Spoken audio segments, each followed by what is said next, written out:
તો બોગસ હથિયાર લાયસન્સ કૌભાંડની અંદર એટીએસે મોટી કાર્યવાહી કરી કે જ્યાં મુખ્ય આરોપીની ધરપકડ કરવામાં આવી છે। મુખ્ય આરોપી શૌકત અલીની નાગાલેન્ડથી ધરપકડ કરાઈ છે।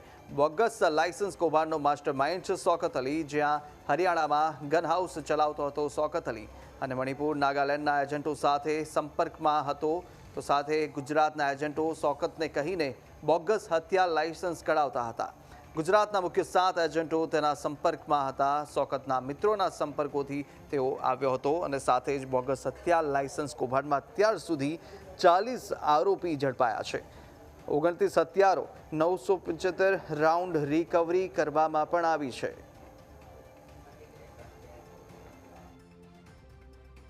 હરિયાણા નૂહનો એ વતની છે અને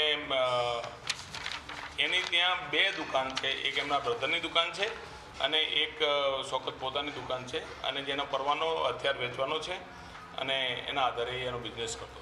હવે જે બોગસ ડોક્યુમેન્ટ એણે રજૂ કરી અને યુઆરએન નંબરમાં રિટેનર તરીકે અહીંના ગુજરાતના માણસોના નામ દાખલ કરાવેલ છે, એ રિમાન્ડ દરમિયાન એની પૂછપરછ ચાલુ છે। જે વિગત આપની આવશે તો આપની સમક્ષ શૌકત સિવાય બીજા 2 આરોપી છે, પરંતુ એની માહિતી અમે આપને નથી આપી શકતા, કારણ કે હજી એરેસ્ટ કરવાના બાકી છે અને પકડશું ત્યારે આપને પણ જાણશે।